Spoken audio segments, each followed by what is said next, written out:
Well, what is up, Substance? How you guys doing? It's a good thing we're live and in the house of God today. Come on, make some noise for everybody joining us from downtown. We love you guys. We're so blessed you're here. And of course, we're ready to have some fun in the heat of summer in this hot sermon series. And of course, before I dive into our Bible text today, what I want to do is I just want to set it up with a crazy story about a man named R.U. Darby. Can I just do this real fast? I'm going to kick it off with a fun story. Now, in case you've never heard of R.U. Darby, basically this guy lived back in the days of the Wild West.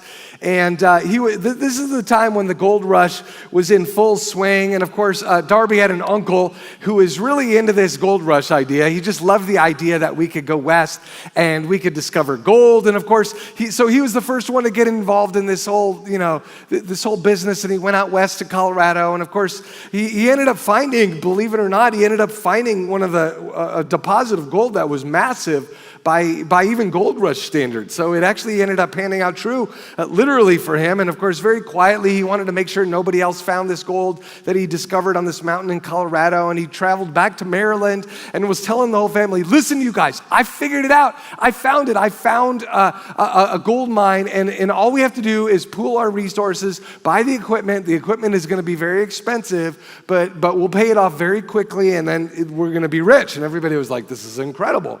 And so they pooled all their money together. They invested, and this equipment was very, very expensive, but they thought, you know what, let's do it, and then what we're going to do is we'll send Uncle back along with R.U. Darby, and they'll set up a mining operation. And of course, when they actually pulled out their first mine cart, they started mining. They got a big mine cart filled with ore, and they sent it to the smelters, and they were so curious, how much gold is going to be in this, and the smelters melted it down, and sure enough, it turned out that they had, in fact, discovered one of the most highly concentrated quantities of gold ore that anybody had ever found in Colorado at that time. And so, and keep in mind that the equipment that they bought was pretty expensive, and so almost all of the initial part of the ore went towards paying off the equipment and all the debts. And they thought, you know what? As soon as we're done paying off the debts, that we're just going to continue to mine this and we're going to be rich. I mean, this is incredible. I mean, the greatest season of their life ever, right? And so they're still freaking out about all the gold that they got. And then the strangest thing happened. All of a sudden, the vein of gold that they had been mining all of a sudden stopped. And they thought, man, for surely this was going to go deeper into the rock, and it just didn't. And so they thought, well, it's okay, everybody, reaches the end of their little gold strike, and eventually there's going to be more, right? Because obviously if it was there's got to be more, right? And so they kept mining, and of course, hours turned into days, days turned into weeks, weeks turned into months, and they couldn't find anything. And this was almost, it was discouraging, it was a little bit disturbing, and they thought, surely there's got to be more where this came from. And so they kept slicing through the rock and couldn't find it, and next thing you know, the miners were like, you know what, I don't think there's any more gold here. And of course, Darby and his uncle were like, no, there's got to be. This was like a massive massive vein of gold. There's got to be more. And the miners were like, I don't know. And pretty soon the miners started talking to each other. I don't think Darby understands what he's doing. And I think this is a bad idea. And I hear that there's people striking gold elsewhere. I think we should go look for work elsewhere. And of course, when one miner would leave, then all of a sudden, all the friends of that miner would eventually be like, you know what, I'm going to go join our friend over at so-and-so's, mine. And so then pretty soon, Darby and his uncle were spending more time trying to recruit miners than they were mining. And they were so frustrated. They kept thinking, man, if I could just keep these miners focused, we're all going to be blessed in the end. But we just, but when morale is low, everyone's got an opinion. How many of you know, right? It's just hard to keep everybody focused. In some ways, it's really the essence of leadership. It happens on sports teams all the time. When people want to start cutting ship from a sports team. Next thing you know, transition creates another transition, which creates another transition. My wife and I would experience this early on in the church. We just have, you just get one strategic family to leave, and then other families were like, I don't know, it's just not the same anymore, because they're grieving the loss of their best friend, and they're just like, I'm just not sure. And then they follow where their friend went, and then next thing you know, I remember early on, this is years ago, I had this one family, they were going to leave, and I'm like, well, why are you you leaving? And they're like, well, we're leaving because that other family left. And I'm like, do you know why that other family left? No. I'm like, well, that family left because the other family left. Do you know why that other family left? No. Because that other family left. And then they're like, yeah, I know, but Pastor, we're gonna leave anyway because people keep leaving. And I'm like, do you realize you're the problem? If you could just stop leaving. And I'm like, where are you gonna go? And then, and of course, what would happen is a lot of those people would come back. And I just kept thinking, if we could just keep everybody focused, just focus, it'll be awesome. And yet, you know what? When morale is low, that's reality. That's just, you go to anything from a business to a sports team to mining, that's reality. And I've noticed that really, it's just like, okay, so like even in the NFL, the smartest coach in the NFL, if you lose a star player on your team or if you lose 3 games in a row, your job is on the line. People will call for your head. It's just the way it is. Why? That's why they always say NFL stands for not for long. If you can just figure out how to get it when it's good, right? And of course, we don't know what that's like in Minnesota at all, but with the Vikings. But of course, let's just be honest. Sorry, that was a little Viking slam there, but you know what I'm saying? We're going to win the Super Bowl this year, right? So much confidence. You know what I'm saying? But here's the problem. I think sometimes, ironically, the problem is we lack patience. You just look in the NFL, it's the coaches who have been there the longest that always have the highest win-loss records. I mean, the people that have the longest quarterbacks have the highest win-loss record. You could go into any business. You could go into a lot of things. And obviously there's exceptions to that, but I think we all know that we live in a culture that tends to lack patience. And when we lack patience, it creates an even worse morale problem, right? I was just reading all sorts of research on the American workforce and how it's changing. And of course, according to recent stats, people are more likely to jump jobs than they've ever been in the history of the United States. That we live in a culture that lacks patience, that actually the study found that people expect promotions at far quicker increments than any previous generation did. Okay, so previous generations used to wait 8 to 12 years. They used to sow 8 to 12 years into an organization before they would expect a big pay raise or promotion. But a recent study found that 40% of 20 and 30-somethings expect a big pay raise every 1 to 2 years regardless of performance. Okay, 40%. So almost half expect a big pay raise every 1 to 2 years regardless of performance. Think about that. Now, let's be honest, okay? That's not a very sustainable expectation, is it? I know that's kind of obvious, but the same study found that 86% of 20 to 30-somethings believe that yearly bonuses should be a right instead of a reward. And 44% would leave their job today exclusively based on the opportunity of making more money.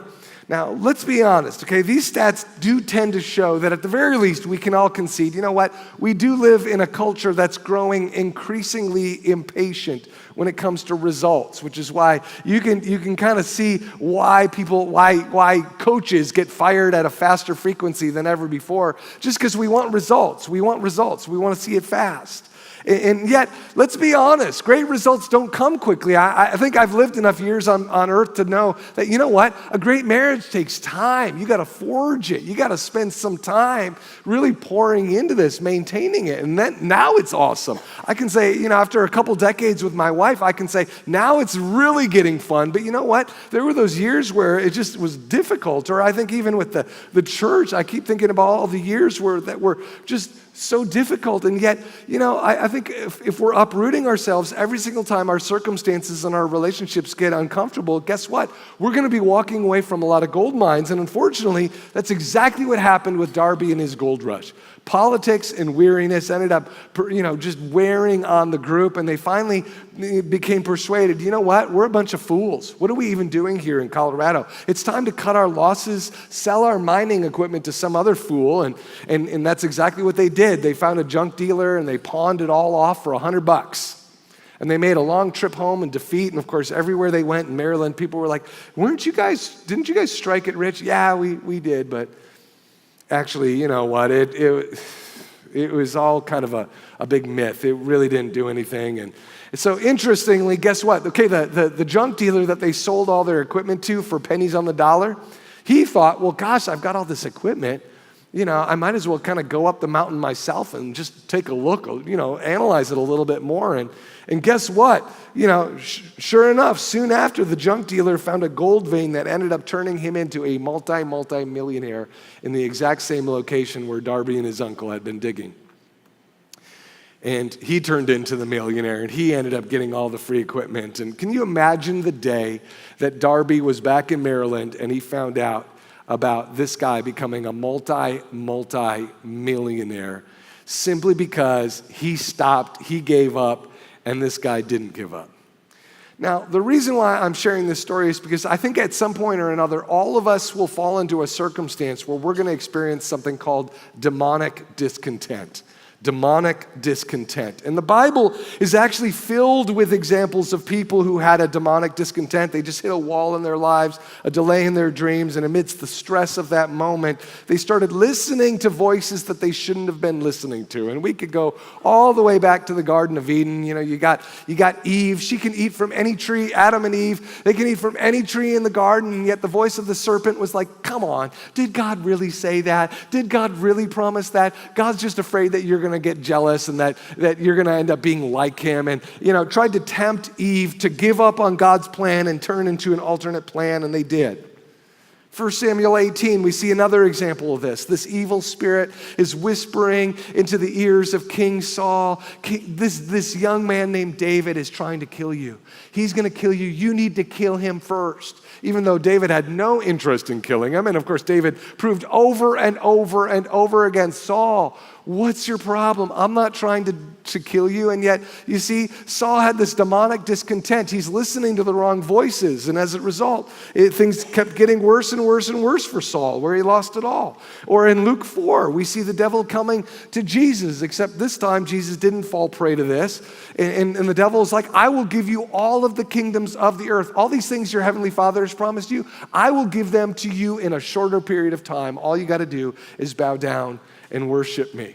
You see, I think that all of us at some point are going to hear voices in our lives of discontentment that are going to tempt us to take a different path, a delay in our dreams, a stressful season where our demands exceed our resources. And the question is when that day comes for you and for me, will we have the ability to still hear and obey the voice of God? And if you're out there, what I want to do is we're going to hit a Bible passage today that's going to arm you with the right type of thinking to pass your test. And I don't know if you're going through anything today, but I do believe that God wants to give you insight to pass this test. We're going to read a Bible story where God's own people ran into a delay, where they ran into a brick wall of sorts. Actually, they ran into a literal wall called the wall of Jericho. And if I could recap the story just like this, it's from the Old Testament. Many of you guys might remember there was a wicked people group called the Canaanites living in a land called Canaan. And the reason why God called them wicked is because many of these Canaanites believed in a false god called Molech. And if you don't know who Molech was, this was a god that demanded the people to sacrifice their children. And so what they would do is they had all these statues of Molech where he was sitting down with his hands outstretched, and they would light fires under these hands, and they would burn their babies alive in the hands of Molech. This was a common practice. In fact, it was so common for people to do child sacrifice to Molech that God had to address his own people 5 times. Do not intermarry with these people. 5 times God had to say to his own people, don't start doing this. And yet, for some weird reason, a lot of people thought, nope, this is it. And of course, the Canaanites also believed not just in child sacrifice, but in child sexual slavery. And so this had become kind of the sexual capital of the whole ancient Near East. And God said, listen, Israelites, if you would purify yourselves, if you would just live a different way, if you would avoid these types of practices, avoid these types of religions, and I will give you the land. In fact, I'm about to vomit the Canaanites out of the land, and I will provide it for you, and it's called the Promised Land. And so God told them, hey, I'm going to test you first in this. And so one of the first tests he gave them was, of course, he gave them this circumcision ritual, which was also a commitment ritual. Like, are you going to obey my commands for sexual purity, grace through faith, all these types of things? And they went through this ritual. And then God said, here's your second test. I want you to take on the biggest, most well-defended city in the entire land of the Canaanites, a city called Jericho. which was kind of counterintuitive because I'm sure they were thinking, well, wait, whoa. Give us a small city first, God. You know what I'm saying? Like, not the biggest one, the one with the infamous wall around it. Give us like let us have like a little self-esteem booster. You know what I'm saying? That one backwoods village, let's take it and we're going to do it. You know what I'm saying? But God's like, no. I want you to take on the biggest. I want you to take on the most well-fortified city. And of course, because why? God wanted to communicate to something, hey, you're not going to do this because of your greatness or your righteousness. You're going to do this because of me. It's going to be a supernatural thing. And so in Joshua 6, God promises them, hey, listen, I am going to give you this city in a supernatural way, but you got to do something weird first, okay? First, I want you to circle the wall of this city once a day, just praying and worshiping, okay? Once a day for 6 days, and then on the seventh day, you're going to circle this city 7 times. You're going to blow horns, you're going to shout, and the walls are going to collapse. And of course, I know for those of you who have like maybe grown up hearing this story, it sounds normal, but that's weird, okay? I don't care who you are. You're just going to, okay, God, let me get this straight. We're not going to build catapults. We're not going to build fences. We're not going to build ladders. We're not going to do build weapons. We're basically going to let them have the strategic advantage so they can fortify their city. They can make more arrows. We're just going to walk around it and we're going to pray and then we're going to just shout. And God's like, yep, that's exactly right. Well, obviously, I'm telling this story because you guys know that it ended up happy, right? Sure enough, on the seventh day, they shouted and some sort of earthquake happened. Against all odds, these walls fell and they took the city. And of course, this has become kind of a classic story because, it's a great metaphor, right? Come on. All of us have a wall in our lives, an obstacle that we're trying to break through. And so this is what I want to do, though, is I think it's actually kind of counterintuitive what God did here. And I actually believe there's a few lessons in here that are going to help you and I learn how to persevere when we're in the midst of difficulty, okay? We're gonna meditate on a few of these things, but first, this is what I want to do is I want you guys just to get in your head something that's obstructing you today, something that's irritating you today. So close your eyes, and some of you are like, that's easy, my whole life, you know what I'm saying? But just close your eyes for a second, okay? And I want you just to think about what's the thing that you're most inclined to worry about? Maybe a wall in your life. Maybe you're here today and you're just trying to lose weight and it's hard, or you're trying to get fit and eat healthy and it's hard, or maybe it's a habit you're trying to break, right? Maybe it's you're addicted to smoking, or maybe you're addicted to overeating, or addicted to pornography, or addicted to alcohol, or maybe you want to start a new behavior and yet it's so hard, you just want to pray regularly and yet you just can't find the motivation. Just what is that for you today? Maybe it's in your family, your finances, physical body, okay? Whatever that is, just get it in the forefront of your mind and look up here, okay? Because whatever that is, I want you to know, I believe God brought you to church today to give you this lesson, and it's this. One of the main morals of the story of Jericho is this. Do you believe that God is bigger than your wall and will use that power to help you? Do you believe God is bigger than that wall and has that power available to help you? Because I think it's kind of bizarre, okay? Think about this, okay? God made them walk around this wall that scholars estimate was 46 to 50 feet tall, okay? Now, just to give you a sense of scale, 46 to 50 feet, that's a pretty tall wall, okay? It just by reference, the ceiling here at Northtown or even at downtown, a 50-foot wall is roughly twice the height, okay? If you just look up and imagine a wall that's straight up for 50 feet, okay?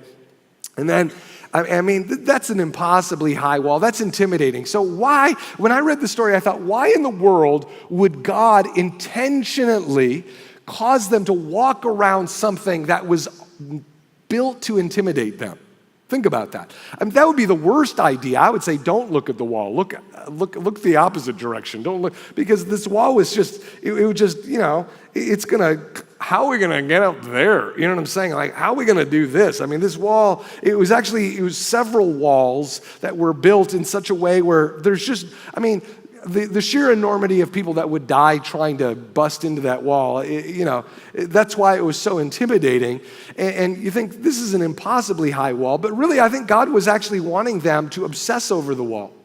Well, why would God want them to obsess over how high it was, right? Well, because God wanted to ask them the question, when you walk around this wall, are you going to see an impossibly high wall, or are you going to see an impossibly powerful God? What are you going to see?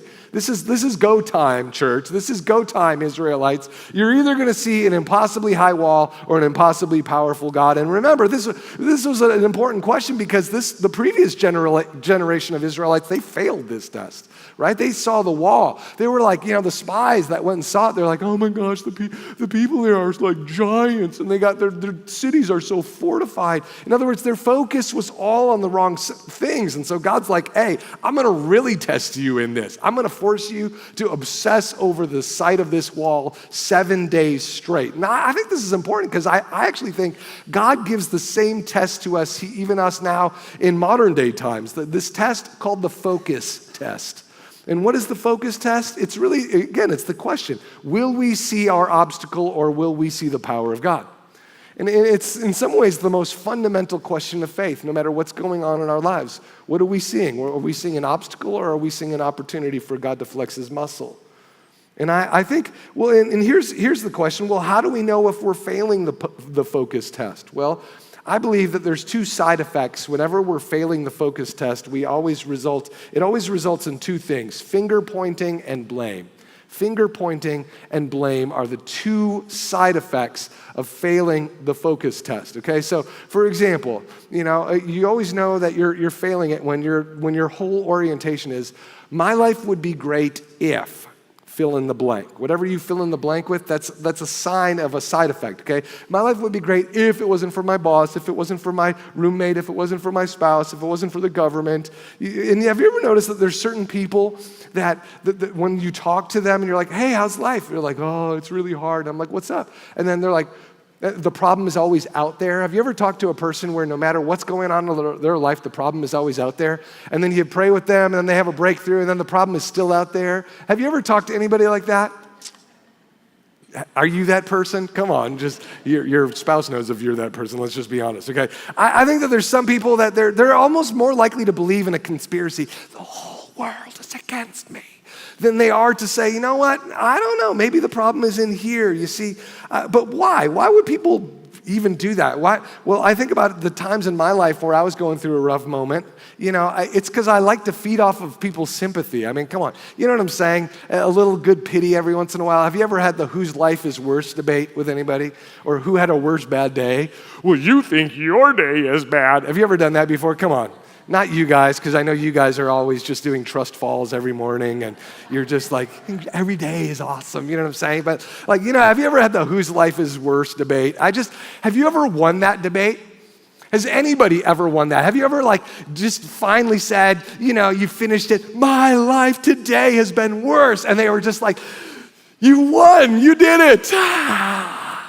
Have you ever just felt great after winning that debate? No, nobody ever wins that debate. That debate never leads to anywhere good, and yet for some weird reason, we always keep falling back into the who had the worst day debate. It's all, but here's why we do it. We're looking for sympathy, and sympathy, it's like we're trying to feed off of it, like we're so desperate, oh gosh, somehow it's gonna fulfill us, but it never fulfills us, does it? It never does, right? So what happens is there's sympathy, but then there's another reason why we whine and complain and blame. It's because finger pointing is a fantastic way to take the issue off of ourselves and put it on something else.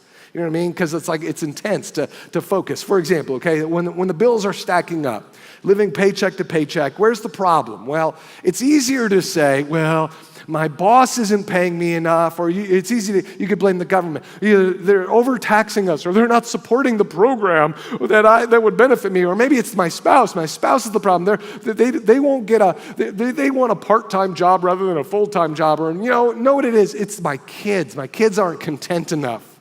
Kids don't need to have hospitals, things, you know what I'm saying? The kids are the problem. No, what about this? What about this?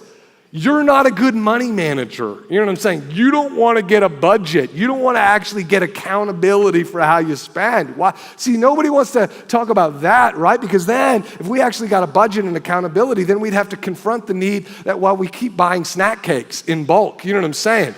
Then you have to confront, why do we justify this or that? You know what I'm saying? But you don't understand. Snack cakes are not a want for me. They're a need. I'm hypoglycemic. My doctor would probably prescribe them to me. You know what I'm saying? Like people would literally, I can't tell you how many times people will give me the most absurd justifications for things. Sometimes, you know what? Sometimes it's easier to say the problem is out there than it is to confront our issues. It's just human nature. Because it's humbling. It's humbling to say, oh, you're right. I'm awful at this. I just need to grow. And yet, there's something so empowering about taking responsibility and focusing on things that we can change. As hard as it is, it's actually the gateway of freedom. And a lot of people don't know that. Victimization, the problem is once you spend all your energy proving you're a victim, well, then what do? Nothing. You're stuck. At some point, we're going to say, you know what? I can change my life with the power of God, and it's going to get there, right? Or another example, let's say your schedule is overbooked and your kids are crying.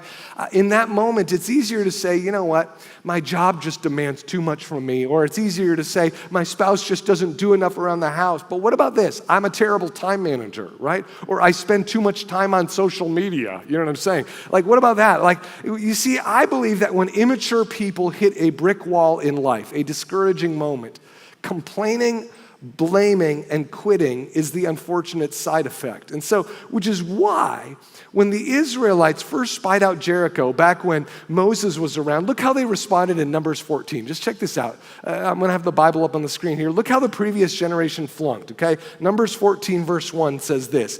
After they had just seen Jericho and they'd seen this land of opportunity, instead of seeing an opportunity, they saw an obstacle. And it says this, all the Israelites grumbled against Moses and Aaron. Who did they grumble against? They grumbled against and Aaron, right? They didn't grumble against themselves. Like, why do I have such little faith and small belief in a God who's been providing manna for us forever? Why do I doubt a God who split the Red Sea? Why? Instead of saying that, they're like, no, it's Moses. Moses led us out here. And they started talking about stoning Moses and going back to Egypt. Wow, that's a great idea. The very people who just lost all their kids and just devastated their economy, they're going to just accept you back. Come on back. And yet that was what they were thinking. It's Moses. And then verse 3, check out this. They changed their blame from Moses to someone else. Look at this. Numbers 14:3. Why is the Lord bringing us to this land only to let us fall by the sword? Now who are they complaining against? The Lord, it's his fault now, right? Now that we're all of a sudden in this brick wall situation, now we're mad at God, okay? You see, you'll notice that people who are always like mad at God or mad at other people and their circumstances, they're not confronting the fundamental issue themselves. Because here's the problem. Wherever we go, guess what? Our own issues are there too. That's kind of hard, right? That's kind of sad. At some point, we're just going to deal with what's inside, and that's what God wanted them to deal with. Look in your hearts. In your hearts, that's the issue. And God was like, listen, you guys can't play the victim and be a victor at the same time. You got to choose. You got to choose. So, for example, even today, now we can believe I can do all things through Christ who gives me strength, or we believe, you know what, we're just going to be a victim. At some point, we have to say, you know what, I believe I can do all things through Christ who gives me strength, no exceptions. My boss, my job, my kids, my spouse, no exceptions. You see, the best thing we can do sometimes is simply quiet our souls and pray. And I believe that's what God was trying to teach the Israelites while they circled the wall for 7 days. In fact, check out the orders that God gave through Joshua in chapter 6, verse 10. Joshua 6:10 says this, but Joshua commanded the army, do not give a war cry. Do not raise your voices. Do not say a word until the day I tell you to shout, then shout. Okay, so basically, Joshua tells them, shut up and pray. Okay, that's all you need to do. You need to circle this wall. Don't be talking about, and God knew. The reason why God gave this command is because God knew, you know what? People are going to be walking around the wall looking straight up like, wow, this is how do you think they even built this thing? And then they're going to be like, why are we attacking this? Why aren't we building catapults? Why aren't we building ladders? Why are we giving them the strategic advantage by just circling it while they can fortify better? They're probably making 1,000 arrows for me and my family. They're probably, think about it, okay? Think about how many things you could say while you're circling this wall. And that's why Joshua said, no, we're not even gonna, just no talking, right? Because at some point, you know what, when you're going through a bad situation, sometimes the worst thing you can do is talk. Come on, somebody. You know what I mean? My boss, my spouse, my this, my that. Nope, no talking. Just be quiet, pray. That's all I want you to do. And of course, notice one other crazy thing that is mentioned a few verses earlier. Joshua 6:8 says this. After Joshua spoke to the people, the 7 priests with the ram's horns started marching in the presence of the Lord, blowing the horns as they marched. I love that phrase, marching in the presence of the Lord. My wife and I were reading through Joshua at the same time, and she just kept saying, isn't that the coolest phrase, marching in the presence of the Lord? They weren't marching, they were marching in the presence of the Lord, right? Very, very different, okay? I believe that there are 2 types of people. There are people who march, and there are people who march in the presence of the Lord. And the difference between those two is everything, okay? So for example, God didn't just say, walk around the building. He had a very specific intention, pray, worship, march in my presence. In other words, just worship. Don't worry about the battle. Don't focus on people. Don't focus on problems. Don't focus on the wall. Focus on one thing, me in the presence of this wall. Because think about it. I mean, if you were God, okay, just if you were up in heaven, you're like, okay, how do I teach my people the lesson that will enable them to sustain promised land living? He could have thought, you know what? Okay, let me just make it easy for you. This is all I want you to do, is just run at the wall and shout. You don't have to do this whole 6-day, 7-day thing. I know that's kind of weird anyway. Just run straight at the wall, shout, and I'll just make it all happen. God could have done it like that, right? Instead, he purposefully drags this out. He purposely takes this multiple days. He makes it 10 times more dramatic. Why? Why would he do that? Because he's wanted to make the point. Church, people are not your problems. Circumstances are not your problems. Walls are not your problem. Leadership is not your problem. Government is not your problem. Rather, your fundamental problem is your inability to focus on my power and my presence in light of your wall. That's really it. God wanted to make it clear. And at some point, hopefully, by the end of this 7-day experiment, they would suddenly realize, you know what? God is so big, this wall is nothing. This is, so what, 50 feet? Who cares? You know what I'm saying? At some point, God wanted them to learn how to flex their faith muscle. He wanted them to learn how to walk in his presence day after day after day after day after day to the point where they realize, you know what? It's not even about me. It's not even about me. Like, who cares? Like, God's going to supernaturally do it. You see, and I believe that's really one of the main lessons that we have to learn even today. If we can't learn how to march in the presence of the Lord day after day after day, then guess what? We're going to live a lifestyle of quitting and blaming. Because guess what? Here's the secret. There's always going to be a wall in your life. Did you know that? There's never going to be a day you're going to all of a sudden be like, oh, this is it. Everything is perfect. Okay? Because guess what? You're going to conquer a wall. You're going to get a city. God's going to bless you. God's going to do what you asked him to do, whatever that is. You're going to get a raise. You're going to get a child. And then you're just going to go worrying about the next thing. I hear this all the time. I just wish I could find a spouse. And then they get married. I just wish I could not hate my spouse. And then you're like, I just wish I could have kids. And then I just hate my kids. I wish I could get out of this kid phase. You know what I'm saying? And then it's just like, it's like a vicious cycle of problems. And you're asking for things that become your future problem. And at some point, we can just stop the insanity and say, listen, your soul finds rest in God alone. Just march in the presence of God. That's where joy is. That's where peace is. That's where life is. Because here's the deal. If we're not marching in his presence, we're just walking in circles. And I think that's half the problem for many of us. The reason why we're not satisfied in life is because ultimately we know that we're in a false pursuit. We're just walking in circles. And there's a huge difference. Now, in the beginning, I told you the story of R.U. Darby, how he missed out on a fortune because he quit too soon. And obviously he was pretty devastated that what he passed by simply because of lack of perseverance. But guess what? What's cool about the story is that I didn't tell you the end. He didn't let it keep him down. In fact, when he moved back to Maryland, he got involved in a quickly expanding industry called life insurance, which wasn't very popular at the time. But he had so many regrets over leaving his gold mine too early that he thought, you know what? I'm never going to quit again. In fact, what I'm going to do is I'm just going to stay where I'm at, and I'm just going to keep on believing that something can change. And so he gave twice the perseverance to selling insurance that he ever gave to mining gold. And get this, by the time he retired, he became one of the most successful life insurance salesmen of that time, and he made over $1 million in sales, which by today's standards is, astronomically larger. And I love that. I love the fact that it didn't just end sad. He decided to give his life to something else. And here's my point. I do believe that we're all going to go through seasons in our life where we're going to experience devastation. We're all going to hit a brick wall at some point, and life is not always going to feel exciting.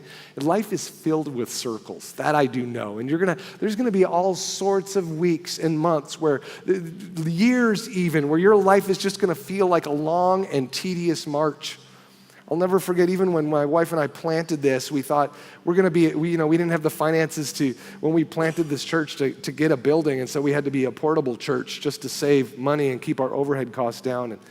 And week after week, we would set up and tear down, and of course, there were certain years where that was easier than others, and there's those days where we got up at 4:30 in the morning just to set up every single week, and my wife and I, even this morning, we drove by Spring Lake Park High School, and we thought, remember set up and tear down at that place. And of course, my wife and I really spent, even before we got our Northtown campus, we spent 593 Sundays portable. But who's counting? You know what I mean? Not me. But I remember. I remember those days, and there were so many days I was so weary that I was just like, oh God. Because I remember we'd have all sorts of times where families would tell us, this has been all great and all, but we're gonna check out. We just aren't into portable church. And I remember how discouraged my wife and I would feel on those Sundays, and yet we just thought, you know what, we just need to persevere. And sure enough, God gave us a building, and now God's giving us downtown. We're still kind of portable in downtown, but we know God's gonna bring a miracle there too, and He already has brought a miracle there, and at our downtown campus, and it's worth it. It's all been worth it. But I've noticed that when you're tired, it's just so tempting to quit. And I want to encourage you today, no matter what's going on in your life, don't quit. Don't start whining about the walls, and don't start railing on about the people around you. Sometimes really what you just need to do is just close your mouth and get in the presence of the Lord, for at the proper time, you will reap a harvest. If you do not give up at the proper time, God's going to say, okay, now it's the time to shout. And all of a sudden, everything is going to change just like that. Don't quit on the 6th lap around Jericho. Don't quit too soon. And so this is what I want to do, is I just want to end with just an introspective moment. Maybe you're here today and you've never really given your life to Christ, and you're like, you know what? I feel like I'm walking in circles. Or maybe you've given your life to Christ before, but you've kind of been walking away from it, and you just don't have the joy, you don't have the peace anymore. I just want to end by saying, hey, if that's you, I just want to encourage you just to take the moment and use this moment as an opportunity to give your life back to Christ. One of the practical ways you can do that is if you just pull out your phone. I want to encourage you, just text the word substance to 31996. It's just a simple little thing you can do. We're just we won't stalk you or do anything weird. We'll just send you a little form on how you can get involved here, how you can, if you want to get more involved here, we'll help you out there. Just text the word substance to 31996. It's going to be up on the screen. But no matter where you're at, just close your eyes right now, and I just want you to ask the question, what's your wall today? What's that thing you thought about earlier? Because I believe right now that's where God wants to ask you that question. Do you believe I'm more powerful than that? And do you believe I'd use my power for you? Heavenly Father, we just acknowledge the fact that this is the crux of all faith. We have to stop ourselves and say, God, do we believe you exist, and do we believe that you would use your power for us? And Lord, the history of this church is filled with so many miracle stories. And Father, I pray that today would be another day where we would trust you, put our faith in you today. Lord, that no matter how weary we feel, no matter how many times we've been running laps around our problem, that, Lord, we still choose to believe that you are, in fact, bigger than our problem, and you will, in fact, use that power for us. And church, if that's your prayer, if you agree with that, just welcome God into this moment by praying this after me. Just say this. Say, dear Jesus, I trust you. Come into my problem and tear down my wall. I want to see your power and your grace manifest in my life. So I trust you. In Jesus' name we pray. And if you agree with that prayer, say amen. Amen. With all that said, we're going to have our campus pastors come on up and tell us where we're going to go next. Love you guys. We'll see you this next Sunday. Thanks for watching this message from Substance Church. If Substance is your home or you want to partner with us to support the work that God is doing through this ministry, then you can take advantage of our online giving option. Just go to substancechurch.com and click on the Give Now tab in the upper right-hand corner. This is a quick and simple way to support all that we're doing here. God bless, and we'll see you next week.